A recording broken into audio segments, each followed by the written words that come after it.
언론중재법 여야 공방 가열되고 있는 가운데 우리 김의겸 의원님 말씀 들었고요. 국민의힘 정미경 최고위원님 전화 연결돼 있습니다. 의원님 안녕하세요. 네, 안녕하세요. 네. 지난주 법안 처리 과정을 두고요. 여야 공방이 굉장히 컸습니다. 여당에선 야당의 문체위 회의실 진입 행동부터 문제 삼고 있는 상황인데요. 야당으로서는 문체위 회의실 진입할 수밖에 없었다 이렇게 생각을 하실 것 같아요. 그 당시 문체위 공방의 본질을 뭐라고 보십니까? 문체위 공방의 본질은 지금 사실 국민들께서 민주당이 여당에게 180석 이상을 준 거는 정말 잘하라는 거잖아요. 네네. 근데 이런 식으로 자기네들이 원하는 법안을 막 뚝딱뚝딱 아무렇게나 막 만들어요. 법이 아니에요, 요즘에는.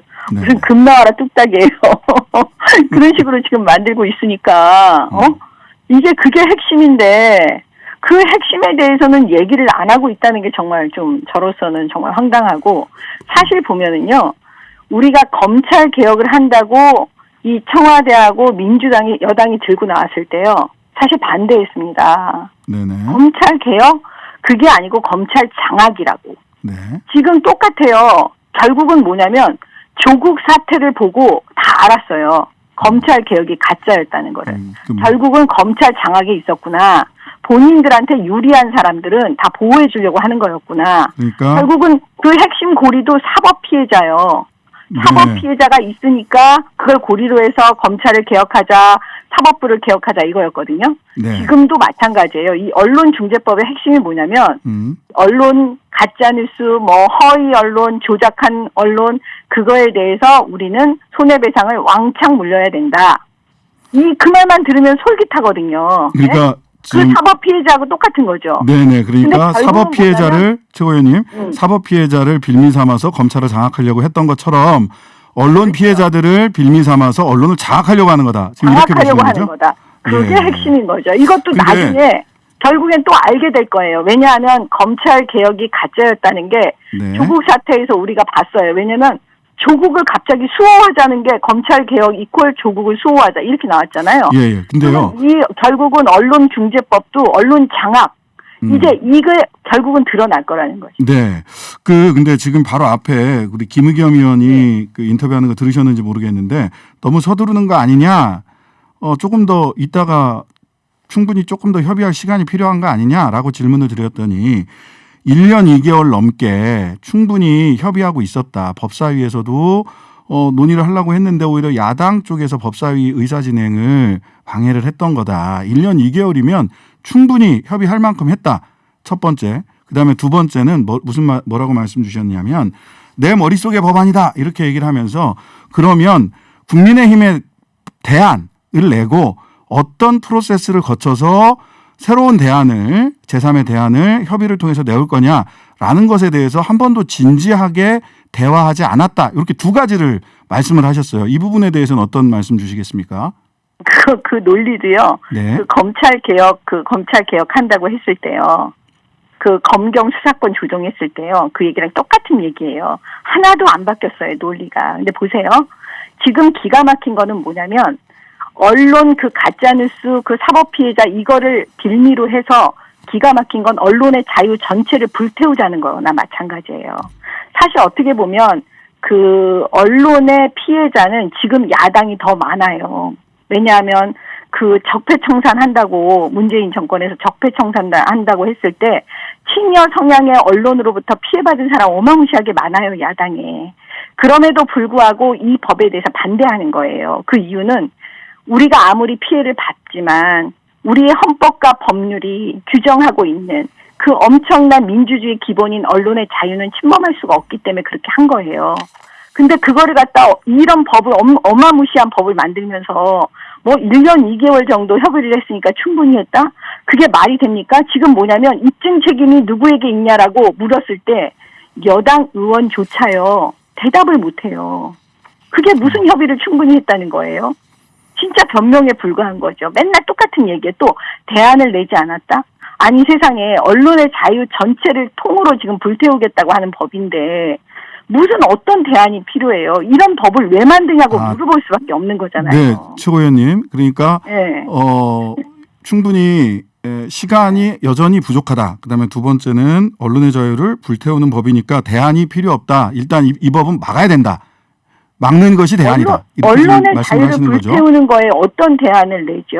예를 들어서 징벌적 지금 손해배상을 한다는 건데 갑자기 하루 이틀 만에 3배에서 5배로 막 뛰어요. 이런 졸속 법안이 어디 있어요? 징벌적 손해배상 자체가 문제다.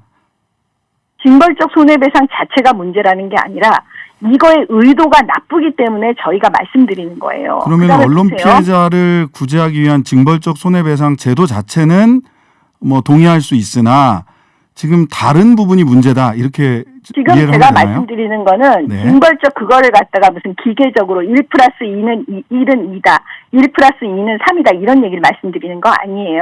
네. 문제는 검찰 개혁하고 똑같은 거예요. 의도가 뭐냐는 거죠. 의도가 나쁘면 그 뒤로 수행되는 모든 과정은 사실은 나쁜 거예요. 아. 의도는 뭐냐. 이거 보세요. 이 법에 예외 대상으로 고위공직자하고 대기업 임원은요. 이 법에 적용이 안 된대요. 그러니까 쉽게 말씀드리냐면 고위공직자하고 대기업 임원은 그 가짜뉴스 그다음에 이런 뉴스에 자기네가 피해를 받아도 소송을 제기하지 못한다는 거예요. 네, 근데 맞습니다. 예. 예, 맞죠? 예. 근데 여기서 특혜받는 층이 나타나요. 전직 고위공직자들이요.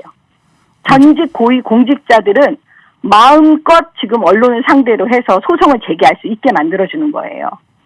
그러면 전직 고위공직자의 대표적인 분이 누굴 것 같아요? 문재인 대통령이 이번에 이제 대통령을 그만두게 되시면 내년 3월에 임기 만료로 그러면 전직 고위공직자가 되시는 거예요. 그러면 네. 문재인 대통령에 대해서는 언론은 이제 함부로 얘기를 못해요. 그 재임 시절에 있었던 일을. 문재인 보호법이다. 이런 네, 말씀이신 그러니까 거죠? 한편에서는 뭐라고 얘기를 하냐면 결국은 뭐냐면 문재인 대통령을 보호하기 위해서 이런 법을 만든 것이 아니냐. 이렇게 의심할 수밖에 없는 지경에 이른 거예요. 좀 많이 나가신 거 아닙니까 이거?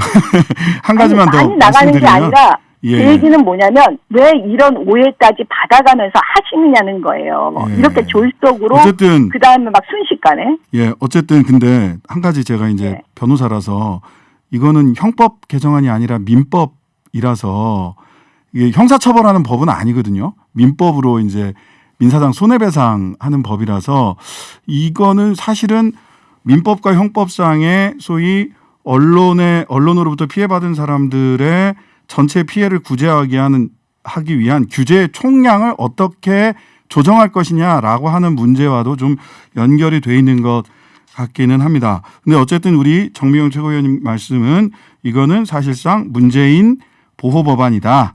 문재인 대통령을 보호하기 위한 법안이다. 오해를 일각에서는 그런 오해를 하는 거죠. 그런 오해를 이해인지 충분히 받을 만한 모르겠는데 법이다. 왜냐하면 왜 그렇게 하냐는 거죠. 그다음에 네. 사실은 언론의 피해를 내가 봤다고 주장하는 사람들 대부분은요. 네. 다 있는 사람들이거나 고위공직자이거나 권력자이거나 대부분 이런 분들이세요. 네.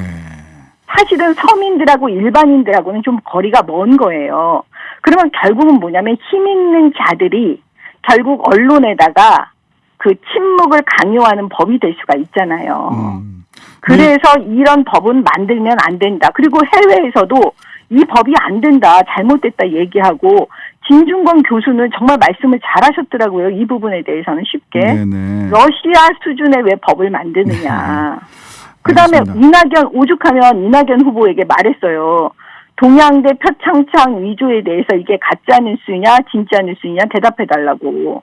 너무나 쉽게 지금 이 법에 대해서 설명하시는 것 같아요. 알겠습니다. 그래서 어쨌든 정리를 해보면 이거는 악법이기 때문에 대안을 놓고 진지하게 논의할 대상이 아니다. 이렇게 지금 정책위원님 말씀은 정리를 할 수 있을 것 같습니다. 만약에 저에게 대안을 묻는다면 네네. 저는 충분히 대안을 제시할 수 있다고 봐요. 왜냐하면 대안이 있으세요? 대안이 내놓으시죠. 있죠. 예. 지금 현재 있잖아요. 그 중재에 관한 법이 있어요. 왜냐하면 언론중재법 있죠. 피해를 예. 그렇죠. 피해를 본 그 언론중재법 안에서 그거를 갖다가 그 더 이렇게 활성화시키는 규정을 충분히 만들 수가 있어요. 이게 언론중재법 개정안인데 이 법 자체가 언론중재법을 개정하는 거 제 아니에요? 얘기는 뭐냐면 지금 현재 있는 규정에서 네. 그게 어떻게 보면 한 번 딱 만약에 잘못된 그 기사가 나갔잖아요. 네. 그러면 다 그 기사로 도배되고 난 다음에 어떤 일이 벌어지냐면 제가 신청을 하면 예를 드는 겁니다. 이건 잘못됐다 이러면 거기에 잘못됐다는 오보라는 걸 한 줄 정도 써주잖아요. 네. 그게 아니고 그거에 대해서 여태까지 한 그 언론사에서 이거를 도배한 만큼 도배한 횟수로 이거를 다시 도배해달라. 네네네. 이런 방식으로 사실 저는 대안을 제시하고 싶거든요. 네. 그런 논의는 하나도 하지 않고 지금 이런 식으로 징벌적 손해배상 이렇게 가는데 사실 대한민국 법은요. 손해배상이 징벌적이지가 않아요. 예. 뭐 아시니까. 기본적으로 그렇습니다. 예. 예, 제가 징벌적 손해배상이 아닌데 이렇게 이 부분만 하니까 아니요, 뭐 지금 뭐 이거 상법 거죠. 개정안부터 시작해서 이제 개별법으로는 좀 들어오고 있는데요. 자, 마지막으로 한 가지만. 자, 민주당보다 네. 오늘 국민의힘 부동산 전수조사 결과 나왔잖아요. 이준석 대표는 민주당보다 더 엄격하게 하겠다라고 얘기를 하셨는데 네. 최고위원회에서 이거 언제 논의하죠? 지금 저희가 아직 그 명단을 제가 조금 전까지 확인하니까 아직 못 받았다고 그러시더라고요. 원내대표께서. 네네. 아마 지금 우리가 하고 있는 인터뷰 하고 있는 도중에 예. 그게 왔을 수도 있는데요. 그래서 사실 내용을 아마 정확하게 지금 파악이 안 되고 있거든요. 최고위원회에서 그다음에- 결정을 하시겠죠? 네, 최고위원들끼리 모여서 이제 그거에 대해서 회의를 해서 이제 그 사항별로 검토를 지금 하는 과정이 좀 필요하고요. 그 다음에 민주당에서는 지금 저희가 그게 되게 궁금한 게 지금 아무튼 5초 남았습니다, 당 최고위원님. 했는데, 네, 흐지부지 돼가지고 예. 민주당보다 더 세게 한다는 그 기준이 없어져 버렸어요. 아, 흐지부지한 민주당보다 더 세게 하고 싶은데 네. 기준이 뭔지는 잘 모르겠다. 네, 민주당의 기준이 뭔지 잘 모르겠어요. 네, 알겠습니다. 그건 제가 민주당 쪽에 한번 또 물어보도록 하겠습니다. 네, 자, 네, 정미경 최고위원님 감사합니다. 네, 고맙습니다. 네.